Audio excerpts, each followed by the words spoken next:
जोमिया group कारोबारी मफादात के लिए पाकिस्तान की इज्जत दाव पर लगा रहा है। बैनुल-अक़वामी सतह पर फ्रॉड के मुलजिम की रिहाई के लिए हुकूमत पर दबाव डाला जा रहा है, जिसके लिए के इलेक्ट्रिक के हिस्से इस्तेमाल हो रहे हैं।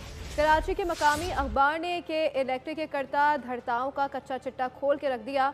आंखें खोल देने वाली रिपोर्ट में इंतहाई शर्मनाक इंकशाफात किए गए। मकामी अंग्रेजी अखबार की रिपोर्ट में बताया गया है कि शहर कायद में बिजली के निज़ाम की तबाही का जिम्मेदार ग्रुप हुकूमत को ब्लैकमेल कर रहा है और सिर्फ कारोबारी मफाद के लिए रियासत मुखालिफ सरगर्मियों में मुलव्वस है। अखबार ने लिखा कि अलजोमिया ग्रुप का मकसद पुराने कारोबारी साथी और अबराज ग्रुप के साबिक CEO आरिफ नकवी की रिहाई है, जिसके लिए हुकूमत पर दबाव डाला जा रहा है। इसी घिनौने मकसद के लिए सऊदी सरमायाकार प्रिंस मंसूर को के इलेक्ट्रिक के हिस्से फरोख्त करने पर तनाज़ा खड़ा करने की भी कोशिश की गई है।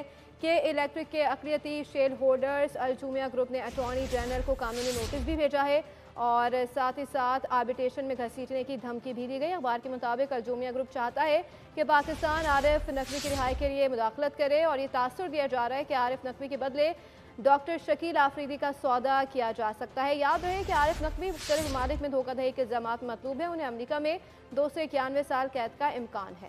मकामी अंग्रेजी अखबार के मुताबिक आरिफ नकवी ने वर्ल्ड बैंक और bill and Melinda Gates foundation के फराहम करदा रकम में से $200 मिलियन का गबन किया। 2019 में आरिफ नकवी को दुबई फाइनेंशियल सर्विस अथॉरिटी ने फ्रॉड पर $315 मिलियन का जुर्माना और 3 साल कैद की सज़ा सुनाई।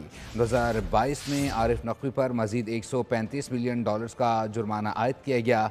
आरिफ नकवी बाद में अमरीका के मुतालबे पर बरतानिया में गिरफ्तार हुए। उनकी तमाम अपीलें मुस्तरद हो चुकी हैं और इस वक्त घर में नज़रबंद हैं। अखबार ने मजीद लिखा कि अक़लियती शेयर्स रखने वाला अलजोमिया ग्रुप ख़ुद को अक्सरती शेयर्स होल्डर ज़ाहिर करने की कोशिश कर रहा है। इसी ग्रुप ने हुकूमत पाकिस्तान और प्रिंस मंसूर को भी बदनाम करने की कोशिश की। अखबार ने लिखा है कि अलजोमिया ग्रुप अपने अज़ाइम के लिए मुबैना तौर पर के इलेक्ट्रिक के शेयर्स को बतौर दबाव इस्तेमाल कर रहा है। सब्सक्राइब करें और बेल दबाएं ताकि कोई खबर रह न जाए।